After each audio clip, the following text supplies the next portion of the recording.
السلام علیکم۔ امید ہے آپ کو میری ویڈیوز پسند آ رہی ہوں گی۔ اگر پسند آئیں تو ویڈیو کو لائک کریں اور مزید اسی طرح کے دلچسپ ناول سننے کے لیے چینل کو سبسکرائب کریں اور بیل آئکن دبانا مت بھولیے گا۔ چلیں اب ناول شروع کرتے ہیں۔ میرج ہال پہنچتے ہی وہ زارا کے ساتھ دلہن کے مختص روم میں گھس گئی۔ شفق کے احتجاج پر زارا نے اسے گرکا۔ ارے جا کر تم بھی انجوائے کرو، تم بھی تو یہی ہو۔ ویسے بھی مجھ سے کچھ بھی انجوائے نہیں کیا جا رہا، ہمیں سمیم کو یوں بے رخی سے جانے نہیں دینا چاہیے تھا۔ اس نے کتنے شوق سے شادی میں شرکت کی تیاریاں کی تھی اور ہم نے اسے ایک بار بھی نہیں روکا۔ اس کی آنکھوں میں نمی اتر آئی، اور یہ نہیں تھا کہ زارا اور شفق کو سمیم کے یوں عین شادی والے روز جانے کا دکھ نہیں تھا، مگر حالات کا تقاضا ہی یہی تھا کہ اسے جانے دیا جاتا، ورنہ شاید کچھ مزید غلط ہو جاتا۔ وہ کون سا دوستی کے تقاضے نبھا رہی تھی جو ہم اس کو گھٹنوں کو ہاتھ لگا کر رکنے کی استدعا کرتے۔ شفق نے اسے دکھ کے اس حصار سے نکالنے کے لیے تنک کر کہا تو زارا نے بھی اس کی ہاں میں ہاں ملائی۔ جو کچھ اس نے کیا وہ کسی طور بھی معافی کے قابل نہیں تھا۔ اب تم اس سارے قصے کو بری یاد سمجھ کر بھول جاؤ، اور اگر تم نے میری شادی فلاپ کرنے کی کوشش کی تو پھر دیکھنا۔ اس نے کہتے ہوئے آخر میں اسے دھمکایا تو اسے ہنسی نہیں آئی۔ اس کی جگمگاتی آنکھیں اس پل یاسیس کی دھند سے بھری ہوئی تھیں۔ یادیں مہمان تو نہیں ہوتی زارا کہ اپنی من مرضی سے جب جی چاہا انہیں مدعو کر لیا اور جب جی چاہا واپس لوٹا دیا۔ یہ تو مکین ہوتی ہیں، اور مکینوں کو ان کے اپنے گھروں سے نکالنا بہت مشکل کام ہوتا ہے، بہت مشکل۔ وہ سوچ کر رہ گئی۔ زارا کی کزنس بیٹھ کر اس کے ہاتھوں پر مہندی لگانے لگی تو شفق نے سبیرہ کو بھی ساتھ ہی باہر گھسیٹ لیا۔ اسے ڈسٹرب مت کرو، مہندی لگوانے دو، ہم ذرا ہال میں رونق میلہ دیکھتے ہیں۔ تم بھی نہ شفق، اور اسے عقل نہیں ہے کہ پارلر سے ہی مہندی لگوا لیتی، ابھی کیسے سوکھے گی؟ وہ اس دیس نکالی پر جھنجھلائی تھی۔ اس کا خیال ہے کہ مہندی لگے ہاتھوں کی مووی زیادہ پیاری بنتی ہے، جبکہ پارلر سے لگوانے کے بعد خشک ہو کر جھڑ جاتی ہے، اس لیے عین ٹائم پر لگوا رہی ہے۔ رسم تو ہو ہی جائے گی، مگر جھڑے گی نہیں۔ اوف! شفق کے مزے سے بتانے پر وہ حیران ہوئی تھی۔ کتنی گہری سوچ ہے، وہ خود کبھی ان تمام لوازمات کے قریب ہی نہیں پھٹکتی تھی، سو ان باتوں کی گہرائی میں بھی نہیں گئی تھی۔ یہ دلہا کہاں غائب ہے آنٹی؟ شفق اسے ساتھ لیے زارا کی ممی کے پاس چلی آئی۔ وہ ہنستے ہوئے اسے بتانے لگی، وہ لوگ بڑی دھوم دھام سے آنے والے ہیں، باقاعدہ دولہے کو بگھی میں سوار کر کے لانے کا پروگرام ہے۔ دیکھا، یہ ہوتی ہے شادی بیاہ کی رونقیں، مگر تمہیں تو کچھ پتہ ہی نہیں ہوگا۔ وہ اپنی نشست کی طرف بڑھتے ہوئے شفق اسے چھیڑ رہی تھی۔ واقعی میں نے کبھی کسی شادی میں اتنی خصوصیت سے شرکت نہیں کی، اس نے ایمانداری سے اعتراف کیا تھا۔ آنٹی نے اپنی نگرانی میں ان دونوں کے لیے کولڈ ڈرنکس بھجوائی تھی۔ ویسے سبھی یار، آج میں ایک حقیقت تو مان ہی گئی ہوں۔ شفق کے انداز کی شرارت کو محسوس کیے بغیر وہ اسٹیج کی ڈیکوریشن کو دل ہی دل میں سراہتی بے توجہی سے بولی۔ کون سی حقیقت؟ یہی کہ نہیں محتاج زیور کا جسے خوبی خدا نے دی۔ اب کی بار وہ چہرہ موڑ کر اسے دیکھنے لگی۔ ایسا کون دکھائی پڑ گیا تمہیں اس فیشن شو میں؟ صرف مجھے ہی نہیں بلکہ بہت سے بیٹوں کی ماؤں کی نظر بھی یقیناً اسی پر ہوگی، وہ محسوس ہوتے ہوئے کہہ رہی تھی۔ اب کی بار سبیرہ کو بھی تجسس نے گھیر لیا۔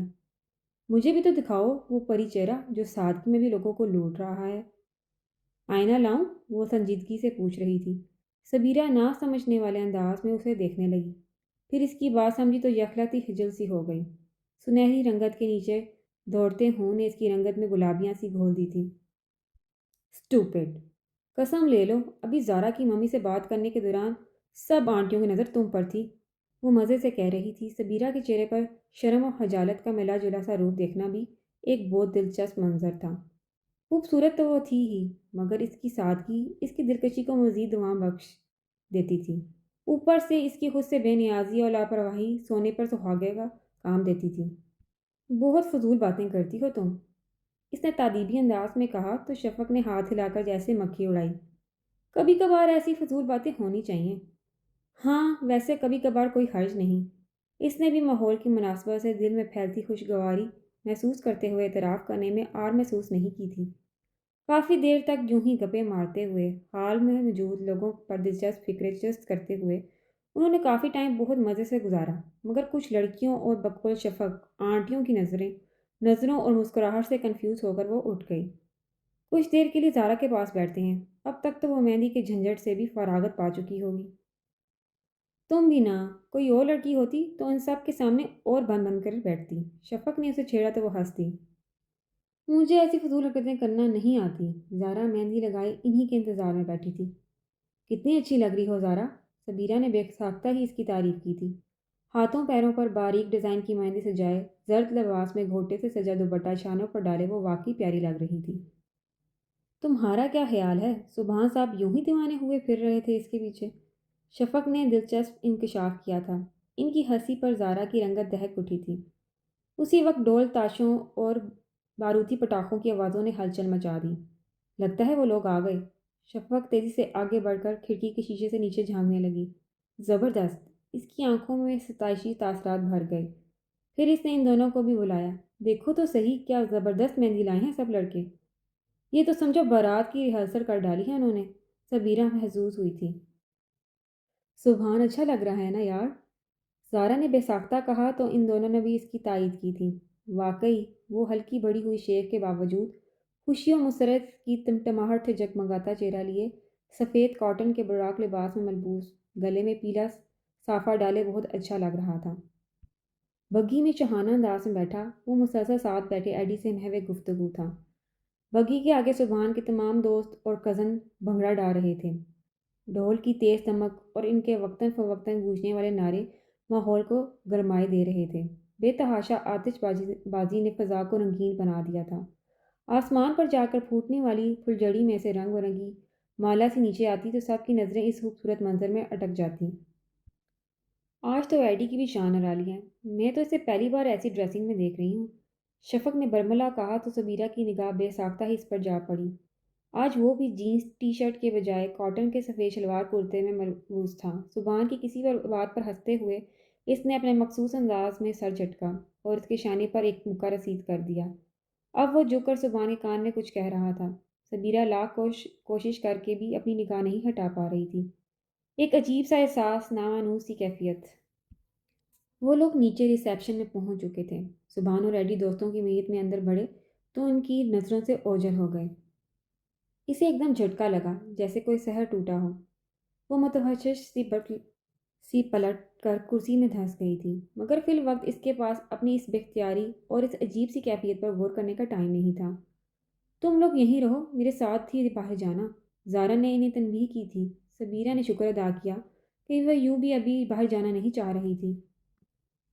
اور پھر وہ وقت بھی آ گیا جب مہندی تیل کی رسم ادا ہونا تھی۔ زارا کے پھپھو زاد عدیل بھائی مووی میکرز کے ساتھ آ گئے۔ تم میرے ساتھ کھڑی ہو۔ زارا نے اس کا ہاتھ مضبوطی سے جکڑ لیا تو اس کے ساتھ ہی وہ نہ صرف منکش دوپٹے کے سائے میں بلکہ مووی کیمرے کے فوکس میں بھی آ گئی۔ وہ احتجاج کرنے کے بھی قابل نہیں رہی تھی۔ ساتھ ہی دوپٹے کا کونا پکڑے کھڑی شفق کا ساتھ دل کو تھوڑا سا آسرا دے رہا تھا، مگر یوں سینکڑوں نگاہوں کا مرکز بن کر باہر جانا اس کے لیے ایک امتحان ہی ثابت ہوا تھا۔ کمرے سے لے کر اسٹیج تک کا فاصلہ جیسے میلوں پر پھیل گیا۔ زارا کی دل کی حالت تو وہ نہیں جانتی تھی، مگر خود اس کا دل جیسے ہتھیلیوں میں دھڑکنے لگا تھا۔ یوں براہ راست کیمرے کی آنکھ کا سامنا کرنا اس کے لیے عذاب سے کم نہیں تھا، مگر اب یوں سب کے بیچ میں سے بھاگ کر بھی نہیں جا سکتی تھی۔ اسے اسٹیج پر بٹھاتے ہی سب سے پہلے وہ بھاگی تھی، اور اسی اندھا دھند دوڑ کی وجہ سے وہ بری طرح کسی سے جا ٹکرائی۔ حواس تو پہلے ہی جواب دے رہے تھے، اب تو نظر بھی گھوم گئی۔ آئی ایم سوری، بے ساختہ ہی اس کے ہونٹوں سے پھسلا، مگر مقابل کو دیکھ کر وہ جیسے اپنی جگہ گڑ کر رہ گئی۔ پہلی بار دیکھ رہا ہوں کہ سینکڑوں لوگوں میں بے حد اعتماد سے بولنے والی سبیرہ علی آج یوں نروس ہو رہی ہے۔ ایڈی کے ہونٹوں پر محسوس ہونے والی دھیمی سی مسکراہٹ تھی۔ سبیرہ دھک سے رہ گئی۔ تو یہ سب نوٹ کرتا رہا ہے؟ نہیں تو، ایکچولی میں نے کبھی ایسے فنکشنز میں کبھی ایسا رول پلے ہی نہیں کیا۔ وہ گڑبڑا سی گئی۔ اوہو، کرنا چاہیے، ریہرسل ہوتی رہتی ہے جو اپنی باری میں کام آتی ہے۔ ایڈی کے ہونٹوں پر آنے والی بے ساختہ مسکراہٹ اسے کنفیوز کر گئی۔ وہ اب بھی وہی سبیرہ تھی اور سامنے وہی ایڈی تھا، مگر جو انکشاف سبیرہ پر ہوا تھا اس کی وجہ سے وہ عجیب سی گھبراہٹ بلکہ حجالت آمیز احساسات کا شکار ہو رہی تھی۔ ابھی تم ریسیپشن پر نہیں تھی؟ اسٹیج پر نظر دہراتا وہ سرسری انداز میں کہتا سبیرہ کی تمام تر توجہ سمیٹ گیا۔ یا خدا، ان 50-60 لڑکیوں اور خواتین کی بھیڑ میں اس نے یہ بھی دیکھ لیا۔ اب خدا جانے وہ یوں ہی لاپرواہی سے پوچھ رہا تھا یا خود کو لاپرواہ پوز کر رہا تھا، مگر سبیرہ کی حالت ضرور غیر ہو رہی تھی۔ ہاں، وہ میں کمرے میں زارا کے ساتھ تھی۔ اسی وقت وہ کسی کے بلانے پر ایکسکیوز کرتا چلا گیا تو اس کی سانسیں آسان ہوئی تھیں۔ مگر ساتھ ہی وہ اپنی حالت پر حیرت سے غور کرنے لگی۔ ایڈی سے اسے اس طرح گھبرانا کترانا اور اس کی سادہ سی بات پر بھی نروس ہونا اسے خود عجیب سے احساسات کا شکار کر رہا تھا، مگر کوئی بھی سرا ہاتھ نہیں لگ رہا تھا۔ یہ سب زارا کی فضول گوئی کا قصور ہے، مگر مجھے اس کے سامنے اس قدر کانشیس نہیں ہونا چاہیے۔ کس قدر گھٹیا اور سبکی والی بات ہے۔ اس نے سختی سے خود کو سرزنش کی تھی۔ لڑکوں نے بہت شور ہنگامے کے بعد بنگڑا ڈالتے ہوئے سبحان کو اسٹیج پر زارا کے ساتھ والی منقش کرسی پر جا بٹھایا۔ سی ڈی پلیئر کا فل والیوم ماحول میں جوش پیدا کر رہا تھا۔ مہندی کی یہ رات، مہندی کی یہ رات، آئی مہندی کی یہ رات، لائی سپنوں کی بارات، سجنیا ساجن کے ہے ساتھ، اس کے ہاتھوں میں ہے ہاتھ، وہ گوری کرت سنگھار، گوری کرت سنگھار۔ تیل مہندی کی دلچسپ رسم میں سبھی نے جوش و خروش سے حصہ لیا تھا۔ شفق اسے کتنی ہی بار اشاروں سے بلا چکی تھی۔ اسے زارا نے اپنے پاس روک رکھا تھا، مگر وہ نظر انداز کیے اپنی نشست پہ برجمان رہی۔ بڑوں کے فارغ ہونے پر اب دولہا دلہن کے دوستوں کی رسم ادا کرنے کی باری تھی۔ آنٹی اسے زبردستی اٹھا کر ساتھ لے گئی۔ تمہیں تو سب سے آگے ہونا چاہیے سبیرا، بیسٹ فرینڈ ہو زارا کی۔ انہوں نے اسے کرسی پہ جا بٹھایا تو وہ نروس سی ہو کر رہ گئی۔ اس کی سمجھ میں نہیں آ رہا تھا کہ رسم شروع کرے تو کیسے کرے۔ مہندی رکھو پہلے میرے ہاتھ پر، پھر تیل لگاؤ اور اس کے بعد مٹھائی کھلاؤ۔ زارا بیوی نے اطمینان سے مشورہ دیا تو شفق نے پیچھے سے اس کا سر دبا کر جھکا دیا۔ مشکل ہی صحیح، مگر وہ یہ مرحلہ طے کر کے اٹھنے لگی تو ان سب نے شور مچا دیا۔ ابھی تو دلہا باقی ہے۔ او گاڈ، وہ پھنس کر رہ گئی۔ باہر طور اس نے سبحان کی رسم بھی ادا کر ہی دی۔ ذرا شہ بالے کو بھی تیل لگاؤ سبیرا، تاکہ اس کی بھی جلدی سے شادی ہو۔ آنٹی نے اونچی آواز میں کہا تو وہ بے بسی سے انہیں دیکھنے لگی۔ سبھی نے سبحان کے ساتھ ساتھ ایڈی پر بھی خوب تیل انڈھیلا تھا، مگر سبیرا نے قطع نہیں سوچا تھا کہ اس کی باری بھی آ جائے گی۔ دل کڑا کر کے اس نے ایک انگلی تیل میں ڈبو کر ایڈی کے تیل میں لتھڑے بالوں پر رگڑ دی۔ تبھی اس نے ایک دم سے اپنی ہتھیلی سبیرا کے آگے پھیلا دی۔ مہندی نہیں لگاؤ گی کسی خوبصورت سے نام کی؟ اس کا دل سکڑ کر پھیلا۔ چاہے کسی نے اس شور میں ایڈی کی بات نہ سنی ہو، مگر سبیرا اس کی فرمائش پر ساکت رہ گئی۔ ایڈی کے لب و لہجے جیسی سنجیدگی اس کی آنکھوں سے چھلکتی نامانوس سی کیفیت سے بھی ظاہر تھی۔ وہ تیزی سے وہاں سے ہٹ گئی۔ اس کے بعد وہ سارے فنکشن میں زارا کے ساتھ چپکی رہیں، حتیٰ کہ مہمانوں کی رخصتی عمل میں آنے لگی۔ اسی اثنا میں صبح کے 3:30 بج چکے تھے۔ مجھے تو سخت نیند آ رہی ہے اور تھکن سے برا حال ہے، سبیرا بد مزہ ہو رہی تھی۔ دراصل اپنے احساسات کی تبدیلی کو اس کی دل و دماغ قبول کرنے سے انکاری تھے، ہاں نہ کہ یہی جنگ اس کے اعصاب کو تھکا رہی تھی۔ وہ سب نیچے دروازے پر آئیں تو زارا کے پاپا نے کہا، تم لوگ بھی گاڑی میں بیٹھو، چلو جلدی کرو۔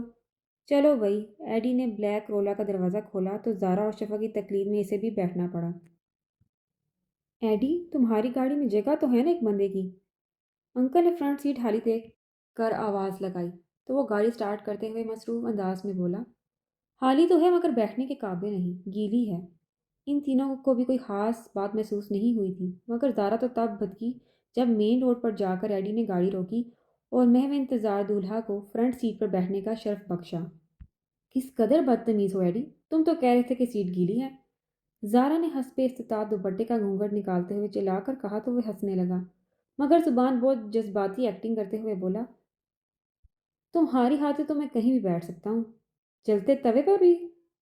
ایڈی نے گرہ لگائی تو وہ اسے گھورنے لگا۔ یہ ویسے بہت غلط بات ہے، ابھی گھر جا کے سب کو پتہ چلا تو ڈانٹ پڑ جائے گی سب کو۔ شفق نے ان کی شرارت سے محظوظ ہوتے ہوئے بظاہر انہیں ڈرایا تھا۔ میں ڈانٹ بھی کھا لوں گا۔ فرما برداری تو آج زبان پر ختم تھی، انہیں اس کی حرکت پر ہنسی آ رہی تھی۔ ایڈی نے آج اچھی طرح اپنی مایوں کی ریہرسل کر لی، لگتا ہے بہت جلدی ہے شادی کرنے کی۔ شفق عموماً اتنی بے تکلفی سے کام نہیں لیتی تھی، سبیرا کو لگا اس کی پیشانی تاب اٹھی ہو۔ اگر زارا نے محض قیاس آرائی نہیں کی تھی تب تو اس وقت ایڈی سے اس نہج پہ گفتگو کرنا گویا سبیرا کی برداشت کا امتحان تھا۔ وہ کچھ بھی کہہ سکتا تھا۔ اس نے بے اختیار شفق کا ہاتھ دبا کر اسے باز رہنے کو کہا تھا۔ وہی ہو سکتا ہے کوئی اس کی نظر میں ہو۔ سبحان کی مسکراہٹ بے وجہ نہیں تھی۔ سبیرا کی اٹھتی نگاہ ویو مرر میں ایڈی کی مسکراتی نظروں سے جا ٹکرائی تو پہلو میں ہلچل کا سا احساس پا کر سبیرا نے فی الفور نظر کا زاویہ تبدیل کر لیا، اور جو میری نظر میں ہو وہ تو کوئی نایاب ہستی ہی ہو سکتی ہے، تو میں کیسے اسے کھونے کا رسک لے لوں؟ اس کا چہرہ پرسکون مسکراہٹ کی زد میں تھا۔ سبیرہ کا رہا سہا سکون بھی غارت ہو گیا۔ وہ خود اپنی کیفیت سمجھنے سے قاصر تھی۔ نہ تو ایڈی نے اس سے اقرار محبت کیا تھا اور نہ ہی ایسا کچھ ظاہر کیا تھا۔ پھر بھی اس کی باتیں اور نظروں کا تصادم ہر لہجہ اسے خود میں سمٹنے پر مجبور کر رہا تھا۔ یہ نئے دور کا مجنوں ہے۔ پتہ ہے پچھلے 2 سالوں سے لیلا کے پیچھے پتھر کھا رہا ہے، اور مزے کی بات یہ کہ لیلا کو خبر بھی نہیں۔ سبحان اس کا مذاق اڑا رہا تھا۔ تم ذرا اپنی خبر رکھو۔ ابھی جب گھر جا کر اس گاڑی میں سے برآمد ہوگے تو تم پر کیسی سنگ باری ہوگی۔ اس موضوع کی طوالت سبیرہ کو ہلجان کا شکار کرنے لگی تو اس نے فوراً ہی سبحان کی توجہ زیر غور مسئلے کی طرف مبذول کرا کر موضوع بدلنے کی صحیح کر ڈالی۔ ایڈی کی ویو میرر میں اس پر اٹھنے والی مسکراتی نگاہ بہت بے ساختہ تھی۔ ڈیئر سسٹر، ابھی ہم اپنے گیٹ پر اتر جائیں گے، اور ویسے بھی ہم باطل سے ڈرنے والے بالکل بھی نہیں ہیں۔ وہ مزے سے بولا تو زارا نے جل بلا کر کہا، تم صرف آغا جان کی چھڑی کی مار سے ڈرنے والے ہو، اور ابھی دیکھنا میں گاڑی میں رکتے ہی ہنگامہ کھڑا کر دوں گی۔ بس یہی آواز سننے کی خاطر تو میں اس گاڑی میں بیٹھا ہوں۔ دو بدو کہتے ہوئے وہ ڈیش بورڈ بجا کر گنگنانے لگا۔ آواز وہ جادو سا جگاتی ہوئی آواز، مدہوش دل و جان کو بناتی ہوئی آواز۔ کلیوں کے چٹکنے کی صدا ہم نے سنی ہے، شیشے کے کھنکنے کی صدا ہم نے سنی ہے، بلبل کے چہکنے کی صدا ہم نے سنی ہے، لیکن وہ کہاں ہوش اڑاتی ہوئی آواز، وہ مدہوش دل و جان کو بناتی ہوئی آواز۔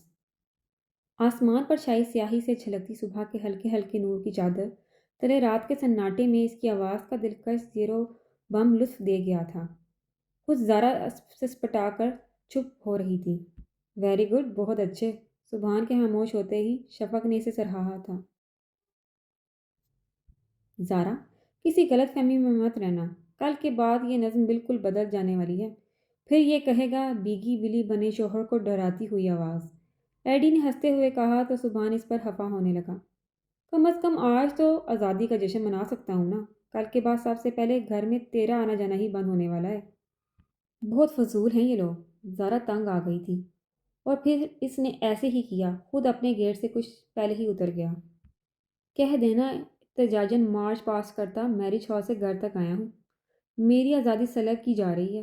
ایڈی نے اسے مشورہ دیا جس پر اس نے فوری طور پر عمل کرنے کا فیصلہ کر لیا تھا۔ بہت فضول شخص ہو تم۔ میری موجودگی میں تم اسے ایسے شرانگیز مشورے دیے جا رہے ہو۔ گاڑی آگے بڑھاتے ہی زارا نے ایڈی کی گردن ناپی تھی۔ مشکل میں دوست ہی دوست کے کام آتا ہے۔ وہ ہنسا تھا۔ تمام گاڑیاں گھر پہنچ چکی تھیں۔ سب سے آخر میں ان کی گاڑی پہنچی تھی۔ وہ سیدھا گاڑی کو پورچ میں لے آیا۔ وہ تینوں نیچے اتری۔ ایڈی بھی انجن آف کرتا، انجنس میں سے چابی کھینچتا نیچے اترنے لگا تھا۔ جانے کیسے بے احتیاطی سے اس کا بازو گاڑی کے کھلنے دروازے سے رگڑ کھا گیا تھا۔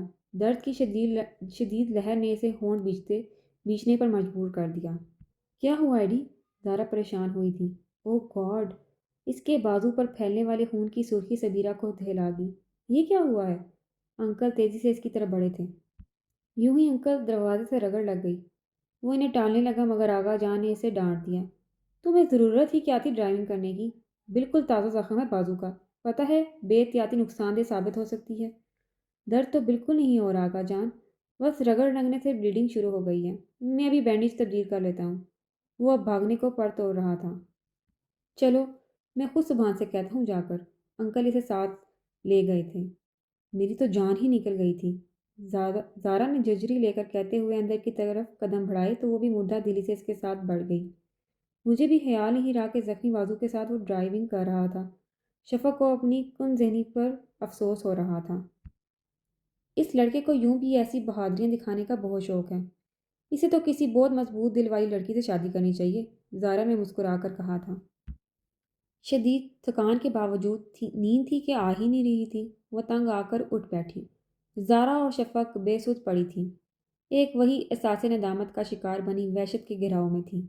اسے اب شدت سے اپنی سابقہ غلطیوں کا احساس ہو رہا تھا جو وہ ایڈی کے کردار کے حوالے سے کرتی چلی آئی تھی، اور اس کے باوجود وہ ہر مشکل مرحلے میں بلا جھجک اس کی مدد کو آگے بڑھا تھا، یہاں تک کہ کل شہباز گردیزی سے بھی بھڑ گیا۔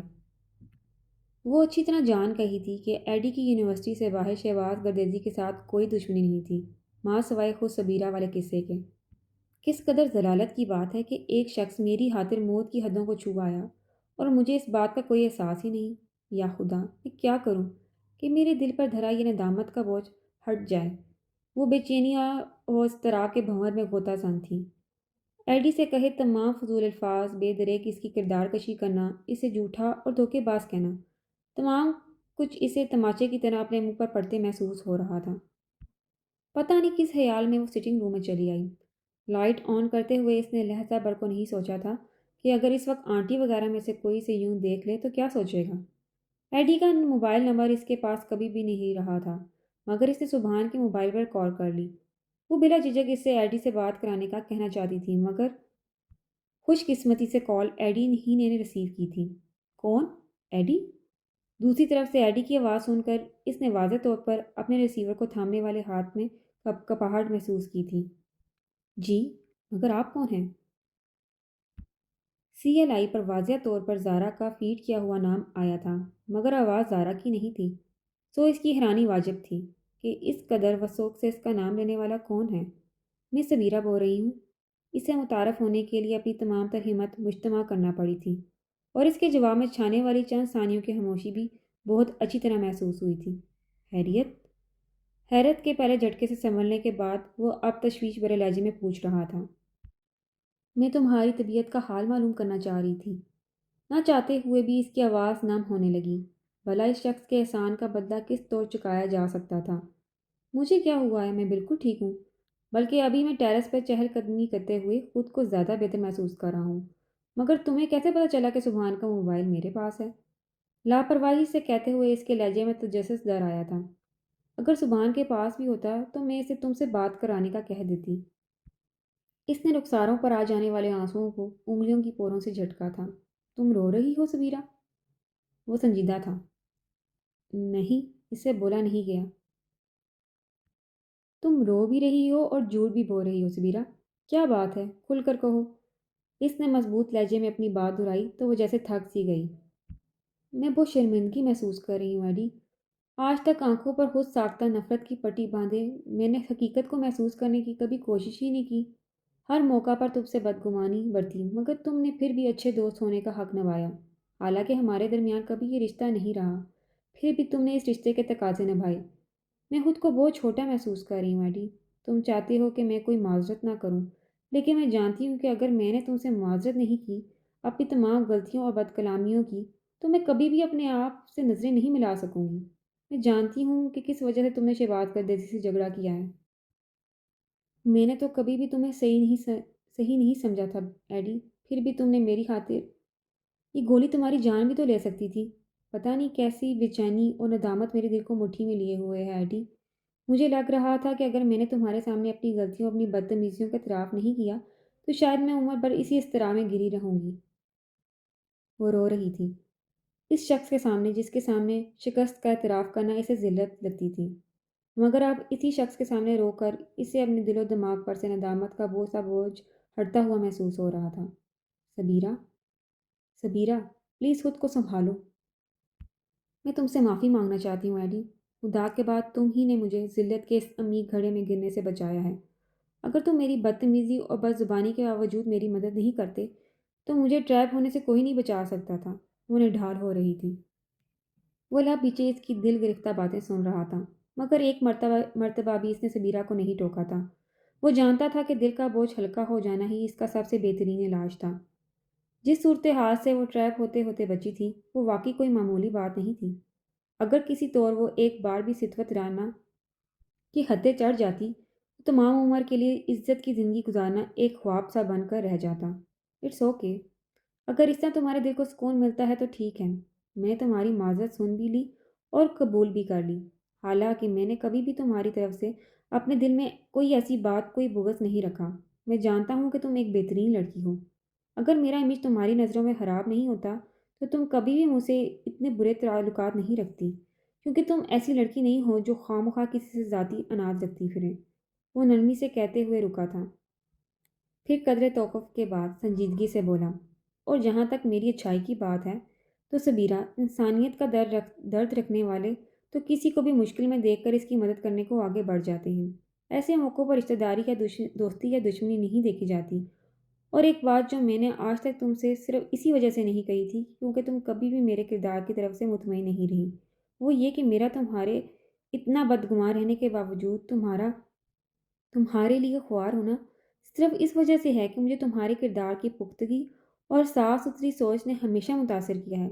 جانے کب اور کیسے حمایت اور مخالفت کے چکر میں تقریریں کرتے اتنے گولڈ میڈلز جیتنے کے بعد بھی میں ہارتا چلا گیا، وہ بھی ایک ایسی لڑکی سے جو ہمیشہ ہی مجھے اپنا دشمن اول قرار دیتی رہی ہے، اور جس نے نہ تو کبھی کسی اور جسے نہ تو کسی پر اعتبار کرنا آتا ہے اور نہ ہی آنکھیں پڑھنا۔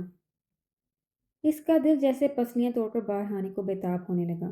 پسینے سے بکتی ہتھیلی میں تھما ریسیور پھسلنے لگا تو اس نے جلدی سے لائن ڈراپ کر کے موبائل میز پر رکھ دیا۔ وہ اس وقت خود بھی اچھی طرح اپنی ہوائیاں اڑتی محسوس کر سکتی تھی۔ اس کے ہاتھوں پیروں میں عجیب سی سنسناہٹ دوڑ رہی تھی۔